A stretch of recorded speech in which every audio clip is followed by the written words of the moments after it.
The old house settled around Alara like a heavy blanket, not warm and comforting, but dense with years and the echoes of countless forgotten lives.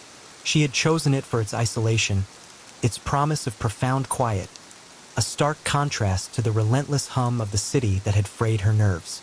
It was a grand, stone structure, nestled deep within a clearing of ancient, gnarled oaks, its windows like dark, knowing eyes gazing out into the perpetual twilight of the surrounding woods. For the first few days, the silence had been a balm, a luxurious emptiness that allowed her thoughts to unfurl. But as the sun dipped below the horizon each evening, painting the sky in bruised purples and ominous grays, the silence deepened, transformed. It ceased to be an absence of sound and became, instead, a palpable presence. It wasn't empty, it felt occupied.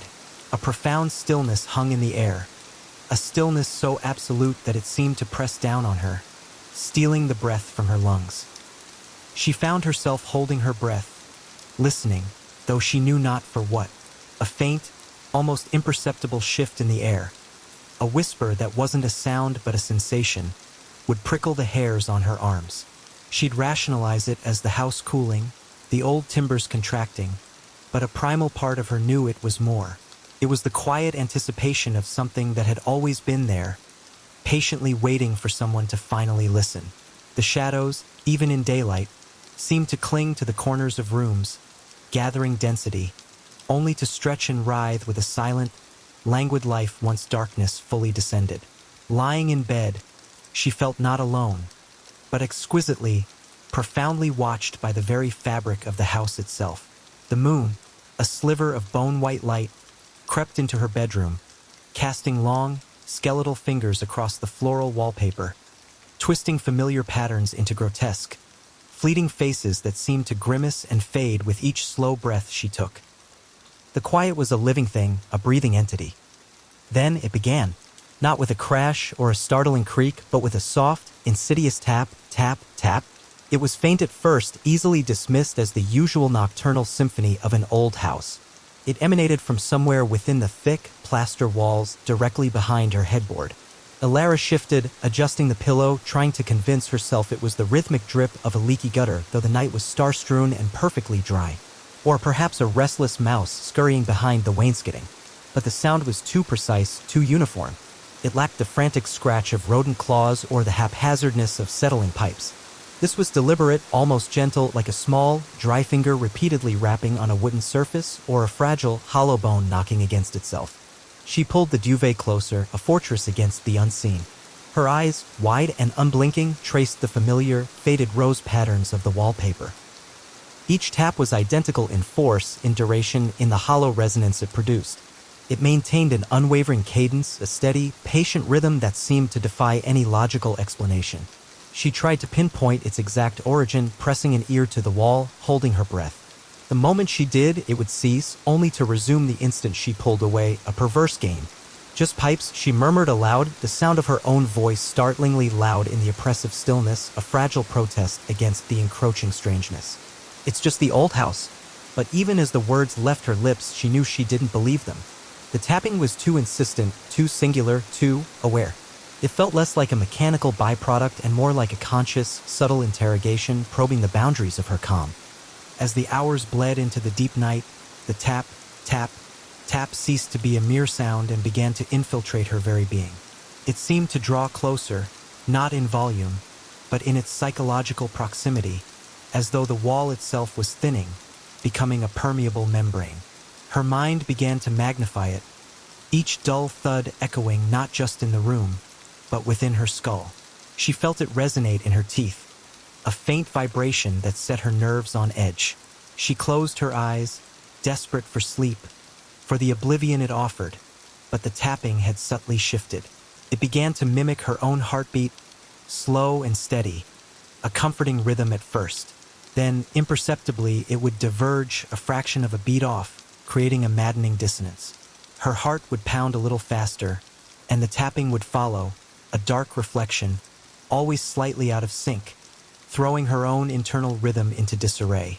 It was a torment designed to prevent rest, a subtle torture of the senses. She imagined tiny, Unseen things moving beneath the plaster, not scurrying like vermin, but gliding with a deliberate, smooth motion. What if it wasn't a finger, but something softer, something without bones? A formless entity gently pressing and withdrawing against the barrier between her and the house's hidden spaces.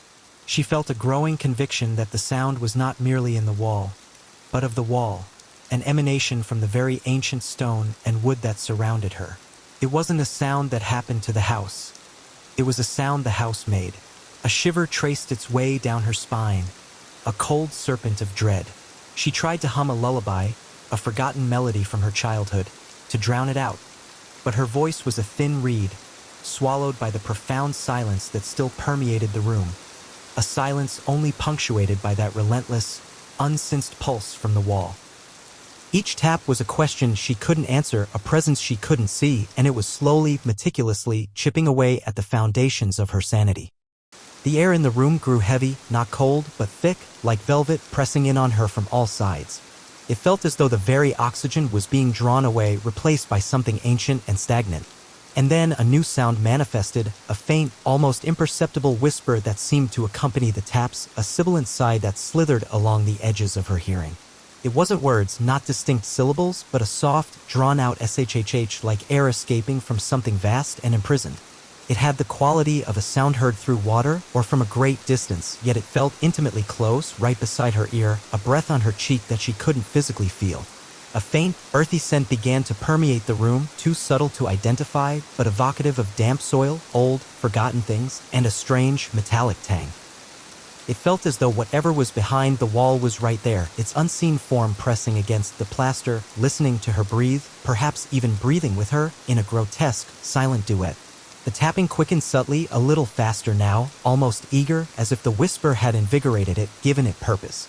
It was no longer just a sound but an insistent communication, a silent request, or perhaps a demand. Alara's breath hitched in her throat. She squeezed her eyes tighter, the veins behind her eyelids throbbing. She willed herself to dismiss the sensations, to find the logical explanation for each unsettling detail. It's just the wind, she desperately thought, though no breeze stirred outside. It's just the old pipes, the ventilation. But the conviction felt thin, brittle, collapsing under the weight of the undeniable presence. The room was no longer just a room. It was a chamber, a suffocating space where she was acutely aware of every nerve ending, every hair on her arms prickling in the hushed intensity. She could almost taste the fear, acrid and metallic on her tongue. The silence between the taps, the pauses in the whispers, became more terrifying than the sounds themselves, pregnant with unseen intent. Sleep, when it finally began to encroach, was not a release but a deeper descent into the unsettling. Alara's mind, exhausted by the relentless auditory assault and the escalating dread, began to blur the lines between reality and hallucination. The shadows on the ceiling, once merely dancing hands, now coalesced with horrifying clarity. They thickened into grotesque, shifting shapes, clawed fingers reaching, elongated faces with gaping, silent mouths, all watching her from above. Each time her eyelids fluttered open, the forms seemed to solidify for a fraction of a second before dissolving back into ambiguous darkness. The shhh of the whisper began to fragment, breaking into indistinct guttural sounds just at the very edge of comprehension. She strained to parse them, convinced they were nascent words, a message trying to break through. Was it her name? A warning? A plea? Or something far older, a language forgotten by humanity? The tapping, too, became more complex. Sometimes it would stop entirely, plunging the room into an unbearable, expectant silence, only to resume in a new pattern, a complex code she instinctively felt was meant for her. Then there were the subtle physical sensations. A faint vibration hummed through the bed frame, a tremor not from her own shaking body. A pervasive coolness, not from the ambient air, seemed to settle directly on her skin, as if something insubstantial had passed through her, leaving a chill in its wake. She felt a tickle on her ear, as if a hair-thin strand of something had brushed against it, but when she instinctively reached up, there was nothing. Her dreams, when they came, were not dreams of escape, but extensions of her waking torment. She was trapped within the walls herself, a prisoner among the old timbers and decaying plaster, listening to the same relentless tapping from outside, from a distant, muffled world. She could feel the pressure of the earth above and below, the suffocating weight of the house. The line between being awake and dreaming dissolved entirely, leaving her floating in a liminal space where the house, its sounds, and its unseen presence were all that existed. As the deepest hours of the night slowly began to give way to the pre-dawn grays, the sounds did not cease, but subtly changed their character. The frantic eagerness of the tapping softened, becoming a more resigned, measured cadence once more. The whispering shush deepened, stretching into a lingering exhalation that felt less like a threat and more like a lament. Elara no longer fought it. Exhaustion had worn down her resistance, replacing active terror with a numb, profound weariness. She opened her eyes, staring blankly at the ceiling where the spectral hands of moonlight had begun to fade. She was no longer afraid of what she might see, for she understood that the presence was not something to be seen with physical eyes. It was something to be felt, to be heard, to be known. And it knew her too. The dialogue that had been implied earlier now felt like a shared silence, a mutual awareness. The presence was simply there, and she was simply here, and the old house was the vessel for their quiet communion. She felt a strange, chilling sense of companionship with the unseen entity, an unsettling bond forged in the crucible of the long night. The air began to lighten outside, a faint silver glow appearing at the edges of the curtains. With the arrival of the first hesitant rays of dawn, the tapping began to recede, growing fainter, softer, until it was just a faint echo, a memory in the silence. The whispering withdrew, a final, drawn-out sigh fading back into the ancient depths of the walls. But the feeling remained. The heavy, occupied silence of the house still lingered, a promise that the night's performance was merely paused, not concluded. Elara finally allowed herself to breathe, a long, shuddering sigh that seemed to resonate with the quiet emptiness the presence had left behind. She knew with a chilling certainty that this was not a fleeting nightmare. This was her new reality in the old house, and as the sun finally crested the horizon, painting the room in pale, ordinary light, she could still feel the lingering weight of the unseen gaze, the memory of that unsensed pulse, and the quiet understanding that the walls were not merely sheltering her, but holding her captive within their patient, watchful embrace. She had fallen asleep, eventually, but not into peace. She had fallen into the house itself, into its ancient, unsettling dream. The first rays of morning light, usually a comforting reprieve, now felt like a pale imitation of true brightness, barely strong enough to push back the lingering shadows of the night. Elara dragged herself out of bed, each movement heavy with an exhaustion that was more spiritual than physical. Her limbs ached, her head throbbed, and her eyes felt gritty, as if she hadn't truly slept at all. The quiet of the house, which had seemed so sinister just hours before, was now merely empty, a hollow shell. But the emptiness felt like a deliberate withdrawal, a strategic retreat rather than a true absence. She walked through the rooms, the familiar creaks of the floorboards underfoot sounding louder, more deliberate than usual.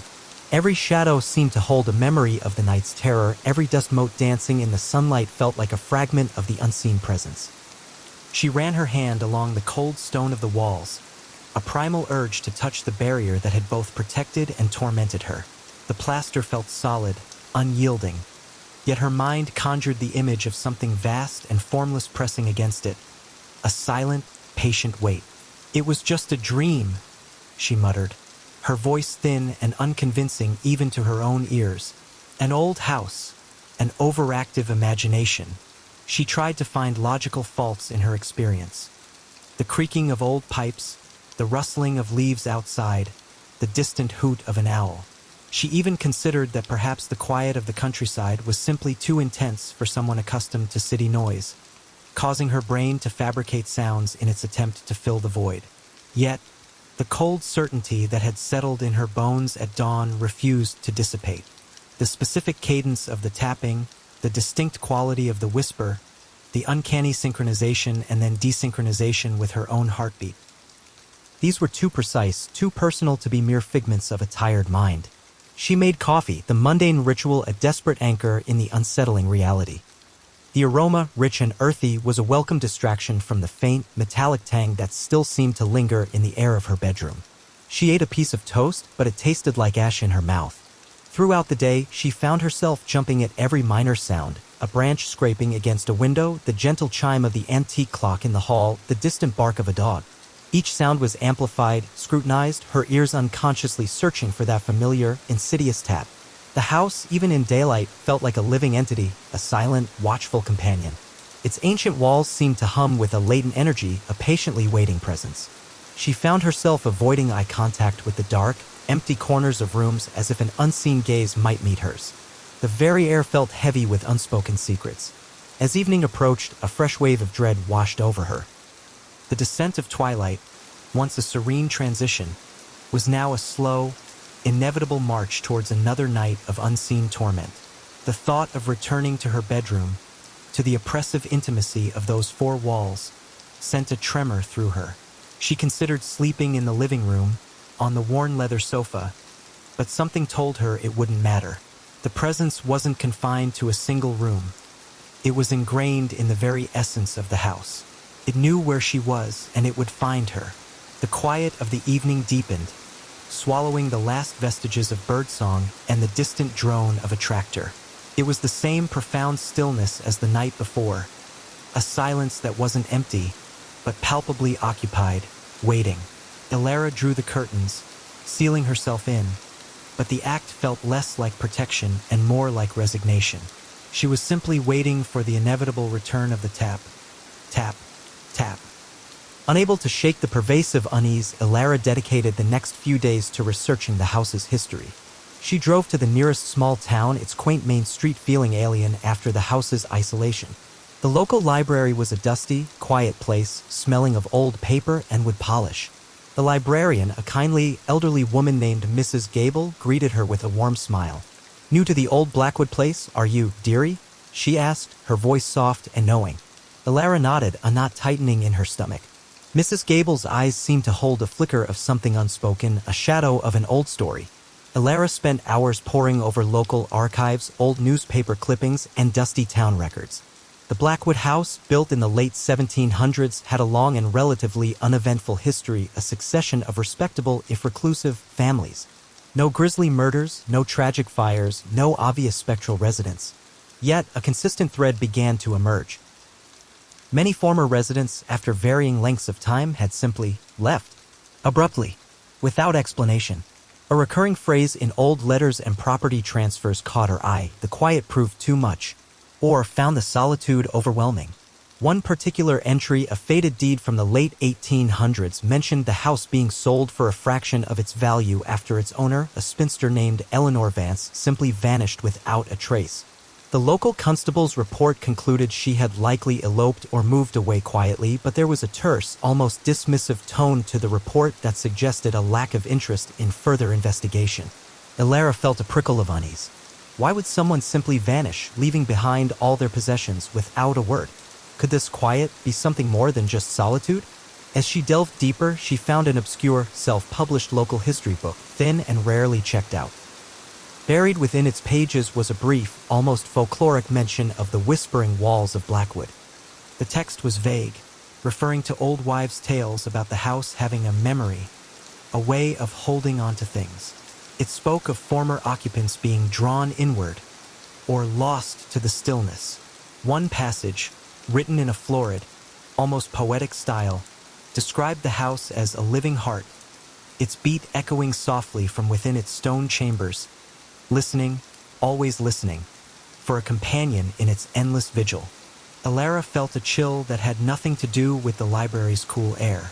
"Mrs. Gable," she asked, approaching the librarian hesitantly, "have you ever heard stories about the Blackwood house? About whispers?" Mrs. Gable's smile faded, replaced by a thoughtful frown. She dabbed at the corner of her eye with a handkerchief.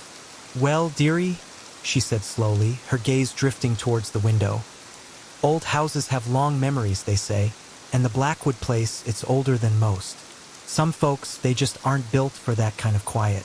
Can get inside you, you know?" She paused, her voice dropping to a near whisper. "There were stories long ago about the Vance girl. Eleanor, yes. Folks said she stopped talking, just sat by the fireplace, listening to the house. Said she wasn't alone, not really. Said the house had taken a liking to her." Elara's blood ran cold. "Taken a liking?" Mrs. Gable sighed, shaking her head. "Yes, people said she'd whisper back, to the walls. Then one morning, her tea was still warm on the table, and she was gone. Just gone." Elara thanked her, her mind reeling. The quiet that overwhelmed people, Eleanor Vance's disappearance, the whispers. It all began to connect, forming a terrifying mosaic. The house wasn't just old. It was sentient, a patient entity that sought companionship, drawing its inhabitants into its silent embrace until they became part of its long, enduring memory. The tapping, the whispering, it wasn't just random noise. It was a communication, a greeting, an invitation. And Alara, exhausted and vulnerable, was being invited. The knowledge she gained from her research didn't bring comfort, it deepened the dread. Instead of dismissing the phenomena, she now understood them as deliberate, purposeful. That night, the tap, tap, tap returned, but with a new intensity. It wasn't just behind her headboard now. It seemed to emanate from multiple points along the wall, a chorus of faint, dry knocks that pulsed around her bed, enclosing her in a percussive cocoon. And the whispering, it was no longer just a sibilant shhh. It evolved, taking on distinct characteristics. A soft, drawn-out sigh would echo from the corner of the room, followed by a faint, almost imperceptible rustle that sounded like ancient silk brushing against itself. Then a low, guttural murmur would emanate from beneath the floorboards, a sound so deep it vibrated through the very foundation of the house, rumbling up through the bed frame and into her bones. Alara lay rigid, her eyes wide open, staring into the impenetrable darkness. She pulled the duvet up to her chin, but it offered no real protection. The metallic tang in the air grew stronger, mingling with a faint, cloying sweetness like decaying flowers. Suddenly, a small, antique music box on her bedside table, a gift from her grandmother, clicked softly. Its lid, which she had closed securely, was now slightly ajar. A faint, tinny melody, a lullaby she had not heard since childhood, began to play, haltingly at first, then gaining a slow, mournful rhythm. Twinkle, twinkle, little star. Alara's breath caught in her throat. She had never wound the music box. It was old, prone to jamming, and had not played a tune in years. The sound was too faint to be a true threat, but the implication was devastating. The entity wasn't just interacting with the house, it was interacting with her personal effects reaching into her past. "Stop it," she whispered, her voice barely audible. The music box continued, its melody now slightly distorted, notes wavering as if struggling through a deep, unseen sorrow. A cold spot, precise and chilling, formed directly above her, pressing down on her forehead. It wasn't the ambient coolness of the room. It was a focused, almost intentional chill that felt like an unseen hand. She could feel the hairs on her scalp prickle, goosebumps erupting on her arms. Then, from the corner of her eye, she caught a fleeting movement, a shadow that seemed to detach itself from the wall, momentarily elongating into a tall, slender figure before receding back into the plaster. It was a blink and you miss it apparition, but it was there, undeniable. Her heart hammered against her ribs, a frantic bird trapped in a cage. She clenched her fists, digging her nails into her palms, desperate for a tangible sensation to ground her. "What do you want?" she whimpered, the words torn from her throat. The music box stopped abruptly, its final note hanging in the air, elongated and mournful. The tapping ceased. The whispering died down. The room fell into a profound, heavy silence. But it was not an empty silence. It was a silence filled with anticipation, with a palpable sense of being heard, of a question having been asked and an answer being slowly, patiently formulated in the ancient heart of the house. Alara knew then, with an absolute, chilling certainty, that the entity was responding. It was listening. And now it was her turn to listen even more closely. The profound silence that followed Alara's desperate question was more terrifying than any noise. It felt like the house itself was holding its breath, considering its reply. When the sounds resumed, they were different again, more refined, more direct. The sibilant shush no longer felt like a mere exhalation, but like the drawn-out parts of almost words struggling to coalesce. It was a low, mournful hum that vibrated through the floorboards, a sound that resonated deep within her chest. Then, from the very wall beside her, directly where the tapping had first begun, a new sound emerged. A soft, almost imperceptible creak followed by a faint, grating scrape. It was the sound of something shifting, something being moved from within the wall. Alara tensed, her mind racing. Was it trying to break through? To show itself? Her fear was absolute, paralyzing, but a strange, morbid curiosity began to override it. She had to know. Slowly, painstakingly, she stretched out her hand, her fingers trembling, and lightly touched the wallpaper. The moment her fingertips brushed the surface, a distinct vibration pulsed through the plaster, warm and faint, like a living skin. And then the whisper intensified, not louder, but clearer, imbued with an undeniable mournfulness. It was a long, sorrowful sigh, a sound laden with centuries of longing and solitude. It wasn't words, but it communicated profound sadness and aching loneliness that resonated with something deep within Alara's own weary soul. It felt like a lament, a cry from a long-lost past. "Who are you?" Alara whispered, the question barely escaping her lips. The air around her grew colder, the chill now encompassing her entire body, seeping into her bones. The phantom tickle returned, not just on her ear, but along her cheek, her neck, like an invisible caress. It was both terrifying and strangely gentle. The faint, sweet scent, like decaying flowers, intensified, becoming almost suffocating. Then the sounds began to change again. The tap, tap, tap resumed, but now it seemed to combine with a very faint, almost rhythmic swish. It sounded like cloth brushing against something rough, like a dress moving in a narrow space. Coupled with the mournful sighs, it painted a chilling picture, something moving, struggling, yearning within the confines of the walls. Alara pressed her ear closer to the wall, desperate to hear more, to understand. The whispers grew in complexity, layering over each other, forming a faint, ethereal chorus of indistinct sounds. She could discern a faint, repetitive click like bone on bone, followed by a soft, almost musical hum. It was fragmented, disjointed, but it conveyed a narrative of ceaseless, patient waiting. It was the sound of a long, lonely existence. She found herself responding instinctively, her own breath becoming shallow, mirroring the soft sighs from within the wall. She was no longer just listening, she was participating, drawn into the house's mournful symphony. The distinction between inside and outside, between her and the house, began to blur. She felt a profound empathy for the unseen entity, a tragic being trapped within the very fabric of the ancient home. The room felt less like her bedroom and more like a shared chamber, a silent space where two lonely entities communicated across an invisible divide. The terror was still there, a cold knot in her stomach, but it was now laced with a strange, aching pity. The nights that followed became a sustained dialogue of subtle sounds and shared silence. Alara found herself anticipating the twilight, not with dread, but with a strange, almost morbid eagerness. She no longer tried to fight the influence, instead allowing herself to drift into the liminal space between waking and dreaming where the house's presence was strongest. The tapping continued its intricate patterns, occasionally punctuated by new, more personal sounds. Once, a distinct clink like glass on wood startled her, followed by a soft thud as if a book had fallen. When she switched on her bedside lamp, nothing was out of place. Another night, she heard a faint, deliberate scratching sound, not violent, but persistent, as if something was trying to etch a message into the very plaster. The whispers grew clearer, though still not fully formed words. They were always accompanied by the deep, melancholic hum, and now a new element. A faint, almost imperceptible scent of dried lavender and old parchment, a fragrance that spoke of forgotten heirlooms and distant memories. These subtle sensory assaults were invitations, she realized. They weren't meant to scare her away, but to draw her closer, to pull her deeper into the house's secrets.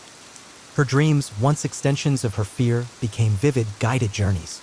She found herself walking through familiar parts of the house, but warped, shifted, revealing hidden passages and long-forgotten rooms. She saw glimpses of a figure, always indistinct, a blur of faded fabric and long, dark hair moving through the shadows. The figure seemed to beckon her, not with a gesture, but with a feeling, a profound sense of longing emanating from it. One night, her dream was particularly lucid. She was standing in her bedroom, but the floral wallpaper was gone, replaced by rough, unpainted wood. A single, heavy wooden door, unseen in her waking hours, appeared in the wall behind her headboard. It was old, without a handle, and seemed almost fused with the wall itself. From behind it, the tapping was louder, more urgent, a frantic rhythm that pleaded for release. The mournful sighing was agonizing, choked with despair. And then, a clear, desperate whisper. So close it felt like it was inside her own head. "Open!" The dream Alara reached out, her fingers pressing against the cold, unyielding wood. She could feel the vibration of the frantic tapping on her palm. She pushed, but the door remained stubbornly shut. She woke with a gasp, sweat slicking her skin, the word "open" echoing in her mind. The next morning, driven by an unshakable compulsion, Alara began to examine the wall behind her headboard. She moved the heavy antique bed frame, revealing a section of wallpaper she rarely saw. The wallpaper was peeling in one spot, revealing a small patch of the original plaster beneath. And there, etched faintly into the plaster, as if by a fingernail, was a single, almost imperceptible symbol, a crude, looping design that reminded her of an infinity sign. or perhaps two intertwined circles. It was small, easily missed, but undeniably there. It was the mark from her dream. This was no longer just her imagination. The house was trying to communicate directly, physically. She ran her fingers over the symbol, a surge of goosebumps erupting on her arms. The wall felt cold, utterly inanimate, yet she knew, with a certainty that chilled her to the bone, that beneath the plaster, something was stirring, something was waiting. She knew what she had to do. The lure of the walls was too strong, the entity's plea too poignant to ignore. She had become entangled in its silent narrative, a part of the house's long, enduring story. The terror had not vanished, but it was now overshadowed by a profound sense of destiny, a chilling fascination. She was not just a resident, she was a participant, and the house, in its patient, ancient way, had finally found its companion. She whispered back to the walls, her voice soft in the silent room, "What is it you want me to open?" Her whispered question hung in the air, absorbed by the silence of the house. That night, the entity's communication was almost frantic. The tapping intensified, no longer a gentle cadence but a rapid, urgent drumming, vibrating through the entire house. The whispers coalesced, not into words, but into a sustained, high-pitched keening that sent shivers down Alara's spine. It was a sound of profound distress, an aching lament that spoke of desperate yearning. The scent of lavender and old parchment was so strong it filled the room, making her lightheaded. In her hypnagogic state, the shadows on the ceiling swirled with unprecedented clarity, resolving into the vague, shifting form of a woman, her long hair seemingly reaching towards the faint symbol on the wall. The image was fleeting, ethereal, but unmistakable. Alara knew what it wanted. It wanted her to find what was hidden. The next morning, armed with a small utility knife and a growing sense of resolute, almost feverish purpose, Alara began to meticulously peel back the wallpaper around the etched symbol. The paper was old, brittle, tearing easily, revealing more of the rough plaster beneath. As she cleared away more of the floral pattern, she saw faint, almost invisible lines in the plaster, outlines of what looked like a small, concealed door or panel. It was seamlessly integrated into the wall, a testament to the house's age and the craftsmanship of its forgotten builders. Her heart pounded, a drum against her ribs. "This is it," she breathed, her voice hoarse. The air around her seemed to thicken, the faint scent of lavender becoming almost intoxicating. She could almost feel an unseen presence hovering over her shoulder, a patient, eager observer. She ran her fingers along the faint lines, feeling for any give. The plaster felt solid, but she detected a subtle difference in temperature, a patch that was slightly colder, almost unnaturally so. She pushed gently, then with more force, against the central area of the outline. Nothing. Frustration mingled with her apprehension. The entity had guided her this far, but now what? "What do I do?" she whispered, looking at the seemingly impenetrable wall. Suddenly, a gust of wind, though the windows were closed, swept through the room, stirring the curtains and rustling the peeled wallpaper. A small, antique silver key, which had been sitting innocently on her dressing table, slid across the polished wood surface, clinking softly as it came to rest directly at her feet. It was old, tarnished, intricately designed, and utterly unfamiliar. Alara knelt, her hand trembling as she picked it up. It was cold to the touch, impossibly cold, as if it had been buried in ice for centuries. But etched into its head was the same looping, intertwined symbol she had found on the wall. This was the key. This was the answer. She turned back to the wall, her gaze fixed on the faint outline of the hidden door. Her fingers, guided by an instinct she didn't understand, traced a series of almost invisible grooves in the plaster, forming a small, barely perceptible keyhole. It was so perfectly camouflaged she would never have found it without the entity's guidance. The key slid in effortlessly with a soft click that resonated through the profound silence of the room. With a deep breath, Alara turned the key. There was a groan of ancient wood, a low, drawn-out sound that felt like the house itself was sighing in release. The outline in the plaster became more pronounced, and with a gentle push, a section of the wall, no bigger than a small cupboard door, swung inward, revealing a cavity of profound, suffocating darkness. A wave of the lavender and parchment scent washed over her, intensified to an almost overwhelming degree. From within the dark opening, the distinct tap, tap, tap resonated, clear and strong, no longer distant or muffled, but immediate, right there. And then the whisper. It was no longer a fragmented shhh but a sustained, clear sigh of pure, unadulterated relief, so achingly beautiful it brought tears to Alara's eyes. It was the sound of a long, long wait finally coming to an end. A profound, melancholic quiet settled around Alara, different from the dread-filled silence of previous nights. It was a silence imbued with understanding and a chilling sense of inevitability.